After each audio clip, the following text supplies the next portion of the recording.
Yes, again, alright mga minamahal. Alicia nyo, nagbabalik muli para sa ating panibagong video. So, hay nako, manang-mana ka sa tatay mo. Oo, etong si Diskaya.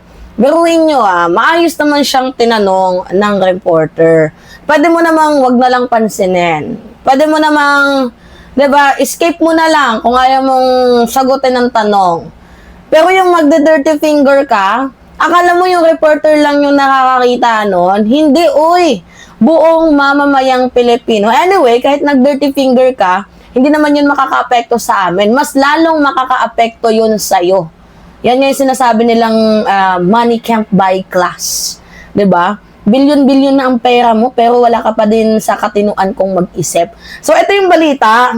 Siya pa talagang may ganang mag-dirty finger, sa gitna ng milyon-bilyon na ninakaw sa kaban ng bayan, ikaw pa ang may ganang mag-bad finger sa amin? Talaga lang, ha? Ikaw pa yung may ganang magalit? Ikaw na nga tong magnanakaw Sana makulong habang buhay. Anyway, mga minamahal, eto, panoodin natin tong balita. Samantala sa kulungan po magpapasko ang kontraktor na si Sara Diskaya nang hingian ng payag ng media, dirty finger ang isinagot niya. Nasa frontline ng balita si John Aroa ng News 5, Visayas. Kung dati nakakapag-finger heart pa ang kontratistang si Sara Diskaya, From finger heart to bad finger. Hindi na finger heart ang kanyang binibigay, mga minamahal. Aray mo. Bad finger na. Nakakaloka tong si Diskaya. Saan mo nakuha or saan ka humugot ng lakas ng loob? Tsaka alam mo, reporter yung nagtatanong. Akala mo ba, sa kanila nyo lang makikita yan? Sila-sila lang. Akala nyo ba hindi yan lalabas sa media? Well, kung sa bagay, wala na siyang cellphone ngayon, no? Well, at least maganda yung Pasko mo. Nasa safe place ka na. 'Di ba?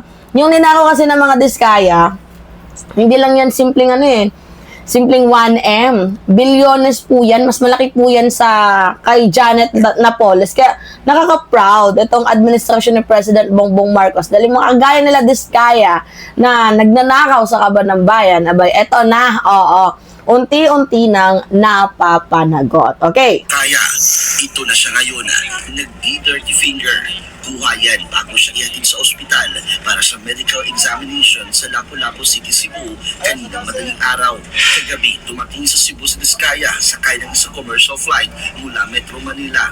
Mula sa airport, dinala siya sa Regional Trial Court Branch 27 para sa kasong graft at malversation. Nako, graft and malversation. Diba? Galing ni President.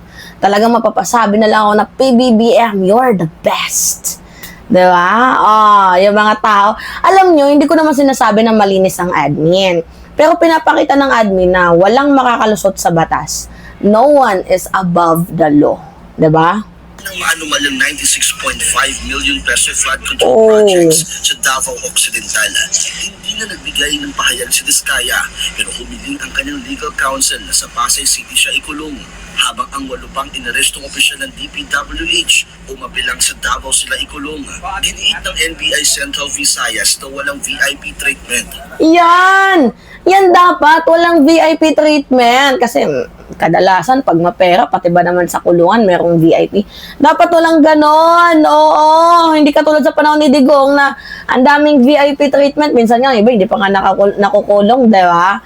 Kaya, very thankful tayo kay President Bongbong Marcos na he fulfill, diba, yung kanyang duty and yung kanyang responsibilidad, diba, sa mamamayang Pilipino. So, PBBM, humahanga, sumasaludo, mataas ang respeto namin sa iyo sa ipinamalas mong kagalingan, ipinakita mo yung pagiging transparent mo sa mamamayang Pilipino. Have a regular visit, weekly visit sa jail facilities. In fact, we were informed by Judge Leco they are conducting jail visits every week dito sa Lapu-Lapu City Jail. As assured na allowance facility. Enero sa susunod na taon sila nakatakdang basahan ng sakdal. Kasunod ng mga pag-aresto, agad na naglabas ng pahayag si Pasig City Mayor Vico Soto na kilalang kritiko ng mga diskaya. Sa isang Facebook post, sinabi niya na magandang simula ito pero dapat ay marami pa ang managot sa flood control scandal. Tama! Dagdag niya, huwag magpabudol sa paggamit ni Diskaya sa kanyang mga anak para Yan na nga kasi yung problema eh. Ginagamit ni Diskaya yung kanyang mga anak na nanay ako. May ADHD daw yung mga anak niya, may kapansanan. Mga minamahal, okay. Kahit ako, nahawa din naman ako kasi, di ba, may anak siya. Tapos, alam ko yung feelings niya eh. Di ba? Kunyari, may mahal ka sa buhay. Tapos, mapapalayo sa'yo. Sobrang sakit.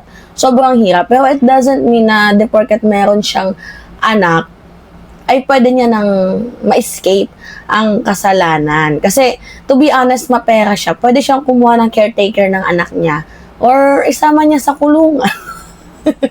Ang sama. Diba doon sila magpasko? Diba? Para nang, you know, masaya ba din ang kanilang Pasko? Anyway, joke lang yan mga minamahal.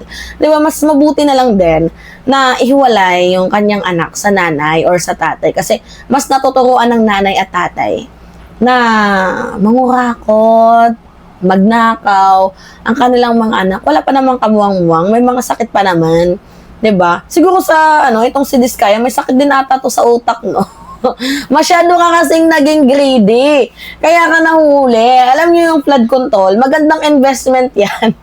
'Di ba? Kasi ganito, ang tanging hilingin lang ng kontraktor dyan, huwag umulan ng malakas. Okay lang yung ulan na paunti-unti, guti-ay ba? Huwag lang yung sobrang lakas. Kaso, nilakasan ni Lord yung ulan eh. Eh, di na-booking kayo. Diba? Oh, okay, tapos na tong flood control. Oh. After a moment, uy, konti lang yung ulan. Oh, kaya pa tong ano. Eh, kaso ang problema, nagpaulan ng malakas si Lord. Diba? So, nabisto kayo. So, dapat, hindi kayo masyadong maging greedy. Eh, diyan tuloy kayo nahuli. 'Di ba? maawa. Anya, tinulungan at tinuruan ng mag-asawa ang kanilang mga anak na magnakaw. Nagbabalita mula sa frontline. Diyan Arua. 'Di ba?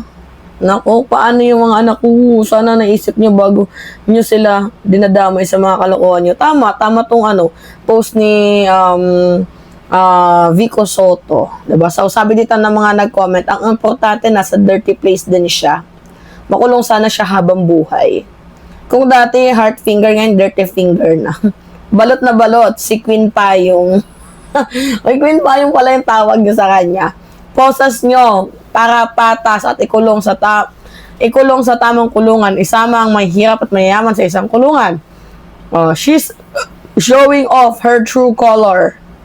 Swerte talaga Pasig City at marunong pumili ng officials. Bakit kaya pag ganyan ang daming pera, bigla na lang nagkaka-medical condition? Oy, totoo. Diba? Buti na lang di siya nanalong mayor, no? Diba? Mga minamahal, di mas malaking kurakot yung kanilang gagawin. Si Vico walang pinamigay, pero tingnan ninyo. Diba? Walang pinamigay, pero binoto siya ng mga Pasigenyo. Diba? Alright, yun po mga minamahal. Anyway, it's me again, Alicia nyo. Nagbabalik ulit para sa ating panibagong video. Maraming salamat mga minamahal at ingat mga kababayan. At sa mga team replay, oo nga pala. Siyempre, nagpapasalamat si Mima sa patuloy niyong pagsuporta sa ating munting channel na mula noon, almost 3 years na tayo, sumusuporta pa din kayo sa akin. Maraming salamat sa inyo, guys. Love you. Ingat, mga kababayan. And advance Merry Christmas. And Happy New Year!